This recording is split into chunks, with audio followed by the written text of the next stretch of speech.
श्री गुरुभ्यो नमः। स्वागत है आप सभी प्रतियोगियों तथा छात्र छात्राओं का हमारे यूट्यूब चैनल उदयाचलम संस्थान में। हम लोग सीबीएसई बोर्ड के अंतर्गत जो संस्कृत की पुस्तकें चलती हैं उनमें व्याकरण विधि ये कक्षा 9-10 में चलती है, कंबाइंड व्याकरण, इसका अध्ययन कर रहे हैं। तो इसके जिस पाठ का अध्ययन कर रहे हैं वह है प्रत्यय। प्रत्यय 8वें अध्याय में आ रहा है। तो अब जिन प्रत्ययों का अध्ययन हम लोगों को करना है वे हैं यत, न्यत और क्यप। तो इन 3 प्रत्ययों का एक साथ अध्ययन कर लेते हैं एक फाइल में। तो पहला हो गया यत, दूसरा हो गया न्यत और तीसरा हो गया क्यप। अब इन तीनों की जो मुख्य मुख्य विशेषता है यहाँ पे की पॉइंट करके दिया जा रहा है पुस्तक में। व्याकरण विधि के अनुसार ही इसको पढ़ रहे हैं हम लोग।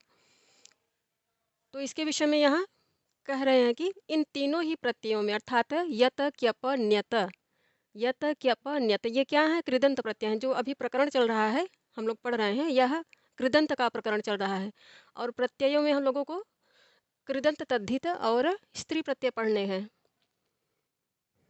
कृदंत, तद्धित और स्त्री प्रत्यय।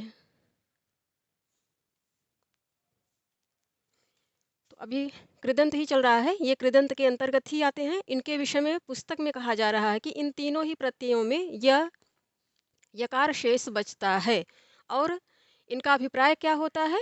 चाहिए अथवा योग्य, चाहिए अथवा योग्य के अर्थ में ये आया करते हैं। और इन तीनों ही प्रत्ययों में यकार शेष बचता है। जब ये धातु के साथ जोड़ते हैं और जो शब्द निष्पन्न होता है तो यकार शेष बचता है। अब इसके पश्चात प्रत्यय का प्रकरण क्रम से जैसे यत को पहले दे रहे हैं, फिर न्यत को, फिर क्यप को। तो क्रम से इनको दिखाया जा रहा है। ये एक लाइन के रूप में तीनों के विषय में जो मुख्य विशेषता आ रही है उसको की पॉइंट के रूप में दिया जा रहा है। तो पहले यत प्रत्यय के विषय में पढ़ेंगे। यत प्रत्यय के विषय में बताया जा रहा है कि प्रायः अजंत। तो ये क्या है? यत प्रत्यय अजंत धातुओं में आते हैं। इसको ऐसे लिख सकते हैं, अजंत धातुओं में लगते हैं और कर्मवाच्य तथा भाववाच्य में, कर्मवाच्य और भाववाच्य में आया करते हैं। यदि क्रिया सकर्मक है तो ये कर्मवाच्य में आएंगे, यदि क्रिया अकर्मक है तो भाववाच्य में आएंगे। ऐसे ही न्यत प्रत्यय तो ये ऋकारांत और हलंत,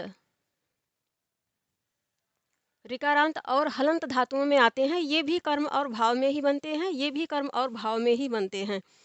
और इनके शब्दरूप भी चलते हैं। इसको हम लोग नीचे देख रहे हैं, जब पढ़ेंगे तो अभी देखा जा सकता है। ये देख रहे हैं, लिखा गया है। तो यत प्रत्यय प्रायः अजंत धातुओं के साथ यत प्रत्यय प्रकरण हो गया यत प्रत्यय। फिर इनके विषय में जैसे ऐसे प्रत्यय रखा जाएगा, फिर इनकी परिभाषा दी जाएगी, इनकी मुख्य विशेषता क्या है। तो यत प्रत्यय की मुख्य विशेषता क्या है? प्रायः अजंत धातुओं के साथ ये लगते हैं और इनमें धातु के इकार को, धातु में जो इकार हुआ करता है, इकार को ए हो जाता है। पहले ए होता है, फिर उसको अय आदेश हो जाता है। जैसे अयादि संधि होती है तो इकार है, पहले इकार को एकार होगा, फिर उसको अय आदेश होगा। जैसे यहाँ क्रम से समझ सकते हैं। तो इकार है, ये एकार हुआ, फिर उसको अय हुआ। इसी प्रकार उकार, उसको ओकार हुआ, फिर वह अव बन गया। तो ये यत प्रत्यय के संबंध में जो स्वर आ रहे हैं, क्योंकि ये अजंत धातु, अजंत का अर्थ है अच हो अंत में जिसके, अर्थात स्वर हो अंत में जिसके। तो स्पष्ट है कि ये स्वरांत धातुओं के साथ आएंगे। अजंत का अभिप्राय है स्वरांत। अजंत अच हो अंत में जिसके। पाणिनि अष्टाध्यायी में जो माहेश्वर सूत्र हैं उसके संदर्भ हम लोगों ने पढ़ा है कि अच प्रत्याहार के अंतर्गत सारे स्वर आ जाते हैं। संस्कृत वर्णमाला में जितने भी स्वर हैं वो सब अच प्रत्याहार के अंतर्गत आ जाते हैं। तो इन्हीं को जब संधि हो जाती है तो अजंत कहा जाता है। ये चकार जो है जकार में परिवर्तित हो जाता है तो उसी को अजंत कहते हैं। अजंत का अभिप्राय है कि अच हो अंत में जिसके, अर्थात स्वर हो अंत में जिसके। तो इसको अजंत आप कहिए या फिर स्वरांत कहिए, एक ही बात है। स्वरांत। तो यत प्रत्यय अजंत धातुओं में अर्थात स्वरांत ऐसी धातुएं जिनका अंत स्वर से होता है। जैसे स्वरांत व्यंजन भी हुआ करते हैं, जैसे राम, राम क्या है? स्वरांत व्यंजन है, क्योंकि उसके अंत में आकार ह्रस्व आकार आ रहा है। सीता, सीता क्या है? स्वरांत व्यंजन है, क्योंकि सीता के अंत में तकार में दीर्घ आकार आ रहा है, इसलिए उसको स्वरांत कहेंगे। तो ये स्वरांत और व्यंजनांत इसी के आधार पर होता है कि जिस विशेष वर्ण या अक्षर के साथ किसी पद का या किसी शब्द का जब अंत होता है तो उसी के आधार पर उसको नाम दिया जाता है कि ये स्वरांत है कि व्यंजनांत है। तो ये अजंत और हलंत है। आप अजंत कहिए तो इसका अभिप्राय है कि अच हो अंत में जिसके अर्थात स्वर हो अंत में जिसके, और हलंत कहिए तो हलंत का अभिप्राय है कि हल अर्थात व्यंजन हो अंत में जिसके। हल के अंतर्गत यहाँ जैसे रिकारांत और हलंत, ये न्यत प्रत्यय रिकारांत ऐसी धातुएं जिनके अंत में रिकार हुआ करता है, रिकार अर्थात ऋषि वाला रिकार जिसको हम लोग बोलते हैं, रिकार हुआ करता है, और या फिर हलंत हुआ करता है। हलंत का अभिप्राय ही है कि हल हो अंत में जिसके, हल अर्थात व्यंजन, व्यंजन हो अंत में जिसके। महर्षि सूत्र में आप देखिए हल प्रत्याहार के अंतर्गत सारे संस्कृत के जो व्यंजन वर्ण है वो सब आ जाते हैं, और अच प्रत्याहार के अंतर्गत सारे संस्कृत में जितने स्वर हैं वो सब आ जाते हैं। फिर अल कह दीजिए, अल कह दीजिए तो उस अल प्रत्याहार के अंतर्गत पूरी वर्णमाला आ जाती है। तो इस प्रकार अजंत, हलंत और अल, या फिर अच, अच इसको समझ सकते हैं ऐसे, अच प्रत्याहार, हल प्रत्याहार और अल प्रत्याहार। अच में सारे स्वर आ जाएंगे, हल में सारे व्यंजन आ जाएंगे, अल में सारी वर्णमाला आ जाएगी। वर्णमाला किसको कहते हैं? जिनमें स्वर और व्यंजन दोनों की समष्टि हो उसी को वर्णमाला कहा जाता है। तो ये अजंत, अजंत या फिर स्वरांत, हलंत या फिर व्यंजनांत कहने का आधार यही है। तो यत के संदर्भ में प्रायः अजंत धातुओं के साथ यत प्रत्यय लगा करता है, और इसमें जब ये प्रत्यय लग जाता है, अजंत अर्थात ऐसी धातुएं इसके साथ आया करती हैं जो स्वर, जिनका स्वर में अंत हो रहा होता है। तो जब स्वरांत धातुएं हुआ करती हैं तो वहाँ परिवर्तन क्या होता है? जब ये प्रत्यय लग जाता है धातु के साथ तो परिवर्तन क्या होता है? इकार को पहले इकार हो जाएगा, फिर उसको अय हो जाएगा। अयादि संधि से एचो यवा याव का यहाँ पे नियम लागू हो रहा है, और उकार को पहले उकार होगा, फिर उसको अव आदेश हो जाएगा। तो ये परिवर्तन होता है कब? जब यत प्रत्यय स्वरांत धातुओं के साथ आकर लगता है तब। तो यत प्रत्यय पहले धातुएं आए, फिर यत प्रत्यय आया, और उनसे जो शब्द निष्पन्न हुआ तब उनमें ये विकार हुआ करता है, और फिर इसके पश्चात ए हो जाता, फिर उसको अय आदेश हो जाता, उकार को उकार, फिर उसको अव आदेश हो जाता। अब यहाँ पे उदाहरण दिखाया जा रहा है। उदाहरण अब ये भी स्पष्ट है कि इनके शब्द रूप चला करते हैं। जैसे देखिए यहाँ पर पुल्लिंग में चल रहा है, ये पुल्लिंग है, ये स्त्रीलिंग है, और ये नपुंसक लिंग है। तो स्पष्ट है कि इनके शब्द रूप तीनों ही लिंगों में चल रहे हैं। और किस प्रकार चल रहे हैं तो स्पष्ट है, राम रमा फल, ये अकारांत है, अकारांत है तो स्पष्ट है कि ये अकारांत राम की तरह इसके शब्दरूप चलेंगे। जे या यहाँ पे आकार आ रहा है सब जगह, तो स्पष्ट है कि इसके शब्दरूप रमा की तरह चलेंगे। और यहाँ पे मकार आ रहा है, हलंत मकार आ रहा है, तो स्पष्ट है कि इसके शब्दरूप फल के समान चलेंगे। और ये भी स्पष्ट है कि ये तीनों प्रत्यय कैसे कैसे वाच्यों में आते हैं तो कर्तृवाच्य में कभी नहीं आएंगे। कर्मवाच्य में तभी आएंगे जब क्रिया सकर्मक होगी। क्रिया कर्मक होगी तो कदापि कर्मवाच्य नहीं बनेगा, बल्कि भाववाच्य हो जाएगा वो। तो ये तीनों प्रत्यय किसके साथ आते हैं? कर्मवाच्य के साथ आते हैं और भाववाच्य के साथ आते हैं। कर्मवाच्य में तब आएंगे जब जब क्रिया सकर्मक होगी। और इनमें परिवर्तन क्या होता है? भाववाच्य में जो क्रिया होती है वो आत्मनेपदी आया करती है, और धातुएं प्रायः ये अकर्मक में ही आती हैं, और आत्मनेपदी भाववाच्य आत्मनेपदी धातुओं के साथ ही आया करता है।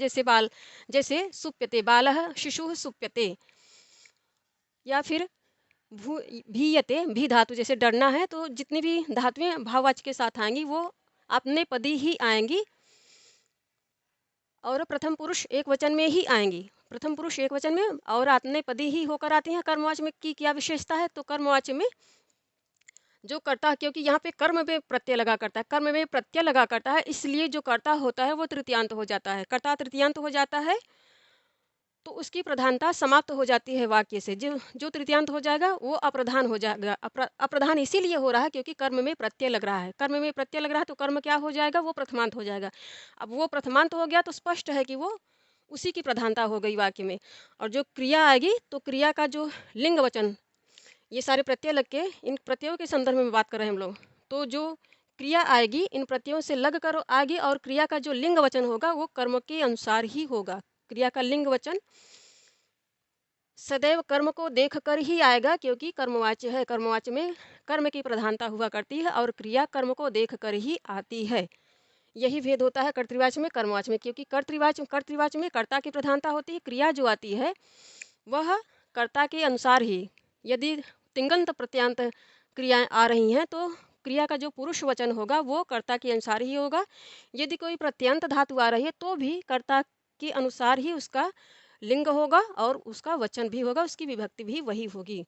वही इनके संदर्भ में भी ये जो यत प्रत्यांत, ऋकारांत और हलंत और ये अजंत, इस प्रकार इन विशेषताओं से मंडित होकर ये जो तीनों प्रत्यय आ रहे हैं, इनके इन प्रत्ययों के संदर्भ में भी यही बातें सच है, क्योंकि ये कर्म और भाववाच्य में आते हैं। तो कर्मवाच्य में हो गए तो स्पष्ट है कि कर्म की प्रधानता हो गई। कर्म के अनुसार ही जो कर्म की विभक्ति और लिंग होगा, वचन होगा, वही क्रिया का भी विभक्ति वचन और लिंग होगा।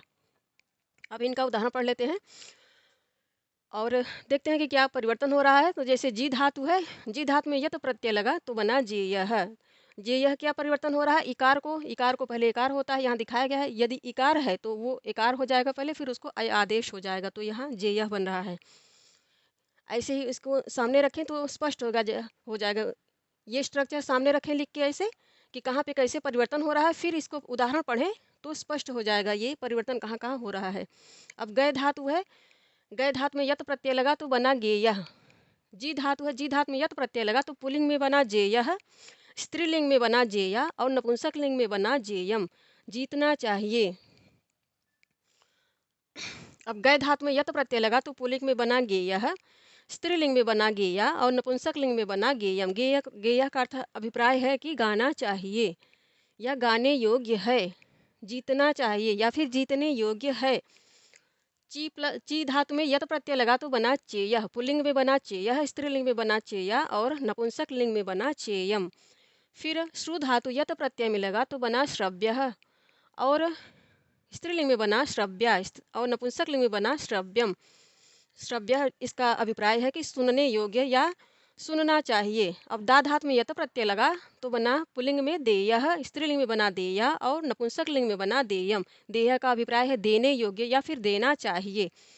फिर भू धातु में यत प्रत्यय लगा तो बना भव्यः, भव्य पुल्लिंग में बना भव्य, स्त्रीलिंग में बना भव्या और नपुंसक लिंग में बना भव्यम।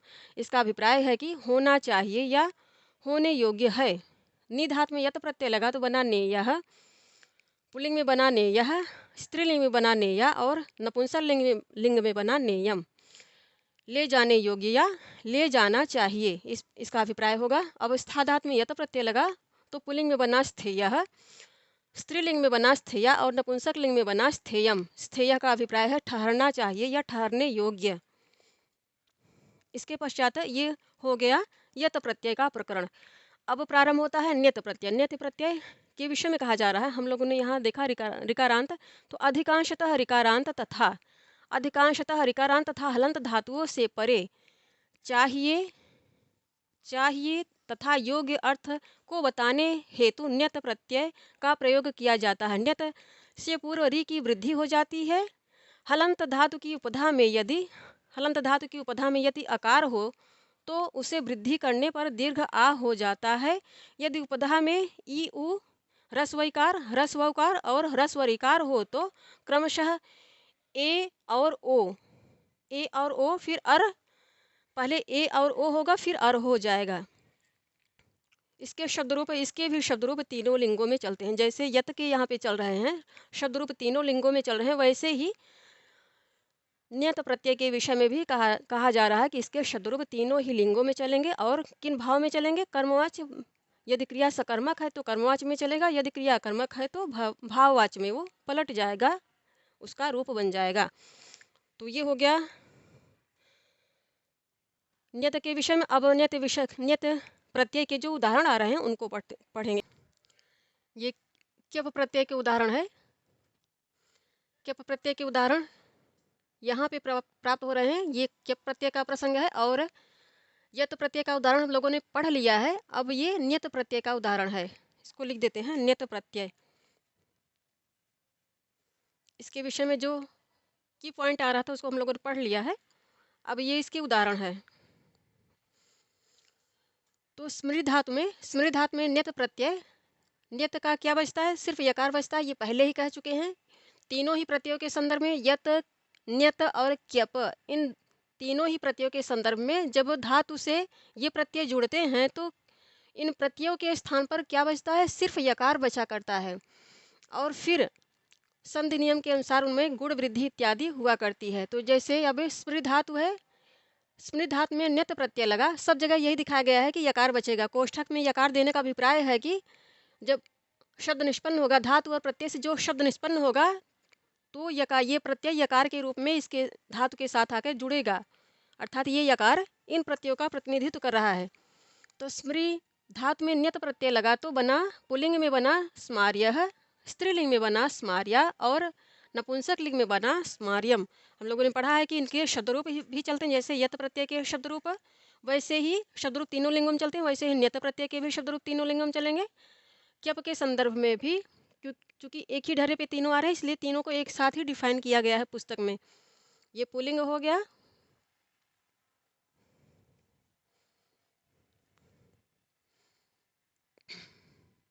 ये पुल्लिंग होगा, ये स्त्रीलिंग होगा और ये नपुंसक लिंग होगा।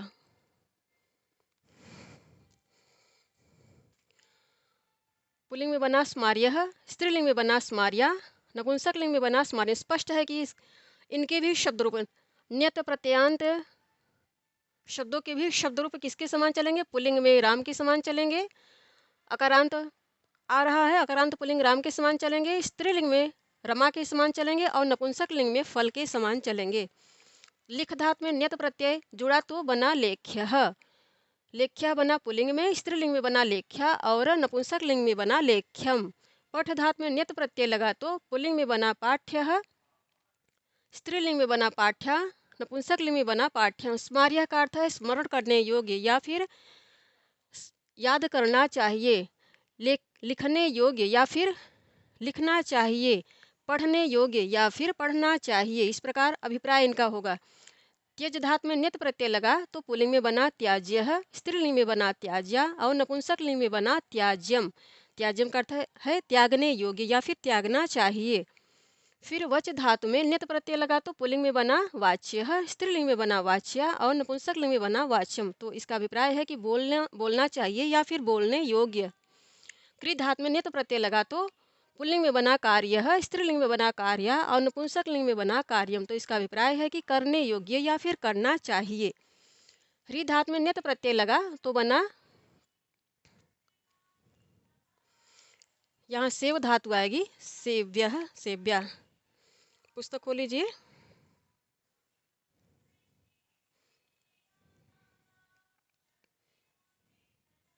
हार्य बनेगा। ऋ धातु में यहाँ बनेगा हार्यः, हार्यः, हार्या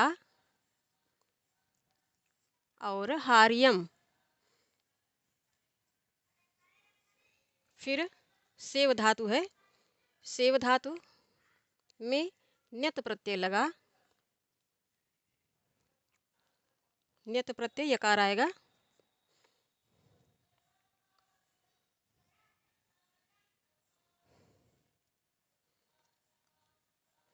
यहाँ इकार आ रहा है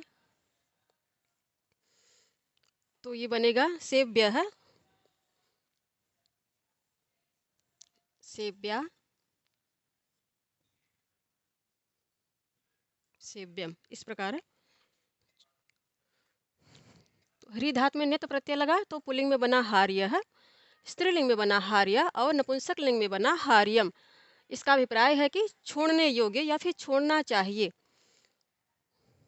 ह्री धातु है, हरण करने के अर्थ में आती है, चुराना।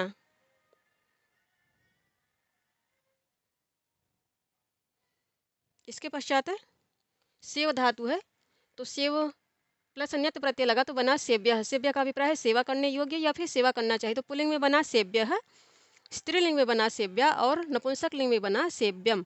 फिर चुर धातु है, चुर प्लस न्यत प्रत्यय बना तो बना चौर्य। चौर्य पुल्लिंग में बना, स्त्रीलिंग में बना चौर्य और नपुंसक लिंग में बना चौर्यम। इसका अभिप्राय है कि चोरी करने योग्य या चोरी करना चाहिए। अब आप इसको नेगेटिव में न लीजिए, पॉजिटिव में लेना चाहिए, क्योंकि बहुत ऐसी चीज़ें हैं जिन्हें चुराना चाहिए। मान लीजिए कोई बहुत गुणी इंसान है तो उसके गुणों की आप चोरी करिए, अनुकरण करिए, उस संदर्भ में आप इसको लीजिए, नेगेटिव संदर्भ में नहीं। अब ग्रह धातु है, ग्रह धातु में नेत्र प्रत्यय लगा तो यहाँ यकार का जो स्वरूप बनेगा इसमें ह्रस्व इकार आएगा, क्योंकि यहाँ संधि हो रही है। तो पुल्लिंग में बना ग्राह्य, स्त्रीलिंग में बना ग्राह्या और नपुंसक लिंग में बना ग्राह्यम। इसका अर्थ है ग्रहण करने योग्य या फिर ग्रहण करना चाहिए। तो ये हो गया न्यत प्रत्यय। न्यत प्रत्यय के संदर्भ में जितना भी उदाहरण आ रहा था हम लोगों ने पढ़ लिया। अब इसके पश्चात क्यप प्रत्यय प्रारंभ होता है, तो क्यप प्रत्यय के संदर्भ में यहाँ पे की पॉइंट आ रहा है। फिर 2-3 उदाहरण भी दे रहे हैं, क्योंकि इसके बहुत ज़्यादा यहाँ पे उदाहरण नहीं प्राप्त होते हैं, इसलिए जितना पुस्तक में आ रहा है उतना ही पढ़ना है हम लोगों को। तो क्यप प्रत्यय के संदर्भ में कह रहे हैं ई धातु का अभिप्राय है जाना। स्तु, तो ये सब देखिए यहाँ पे ह्रस्व इकार आ रहा है, तो स्पष्ट है कि ये कैसी धातु है, अजंत धातु है। अर्थात अच में अंत हो रहा है जिसका, स्वर में अंत हो रहा है जिसका, वही है स्वरांत या फिर वही है अजंत। तो ये ई है, ई का अभिप्राय है जाना। स्तु है, यहाँ ह्रस्व उकार है, स्तु का अभिप्राय है स्तुति करना। शास, शास अब ये हलंत भी है, तो इसमें अजंत और हलंत दोनों ही प्रकार की धातुएं आ रही हैं। शास धातु का अर्थ है कहना, वृद्ध धातु का अर्थ है वर्ण करना और दृढ़ धातु का अर्थ है आदर करना। आदि कुछ धातुओं में क्यप प्रत्यय होता है। इस प्रत्यय के योग से धातु में गुण या वृद्धि, इस प्रत्यय के योग से धातु में गुण या वृद्धि नहीं होती है, तथा ह्रस्व स्वरांत धातु के बाद त ह्रस्व तकार का आगम होता है। जैसे ह्रस्व स्वरांत के पश्चात कर रहे हैं, ह्रस्व स्वरांत के पश्चात तकार का आगम होता है। जैसे ई प्लस क्यप, ई प्लस क्यप, तो कह रहे हैं ह्रस्व स्वर के पश्चात तकार का आगम होगा। तो यहाँ इस प्रकार तकार का आगम हो रहा है। तकार ये हलंत तकार है, इसलिए इस प्रकार इसका आगम हो रहा है। इत्याह, इत्या का अभिप्राय है जिसके पास जाना चाहिए या फिर जिसके पास जाना चाहिए या फिर जहाँ जाने योग्य हो। कोई ऐसा स्थल है या कोई ऐसा व्यक्ति है जिसके पास जाना चाहिए या जो जाने योग्य है। अब शास धातु है, शास धातु में क्या प्रत्यय लगा तो शिष्य बना। शिष्य जिसे उपदेश देना कहना चाहिए या फिर जो उपदेश देने या कहने योग्य है। स्तु धातु में क्या प्रत्यय लगा तो बना स्तुत्य। तो इसका अभिप्राय है स्तुति के योग्य या फिर स्तुति करना चाहिए। स्तुति क्या है, स्तुति प्रशंसा करना और उनकी कीर्तन करना इत्यादि। जैसे देवता के संदर्भ में कहेंगे उनके नामों की कीर्ति करना, नाम जप करना, ये सब प्रशंसा के अंतर्गत, स्तुति के अंतर्गत ही आएंगे। या फिर श्लोक उन देवता विशेष के विषय में जो भी स्तुति इत्यादि जो भी श्लोक लिखे गए हैं उन श्लोकों का गायन करना, तो यही हो गई स्तुति। अर्थात उनकी प्रशंसा करना, देव विशेष की या सज्जन विशेष की प्रशंसा करना।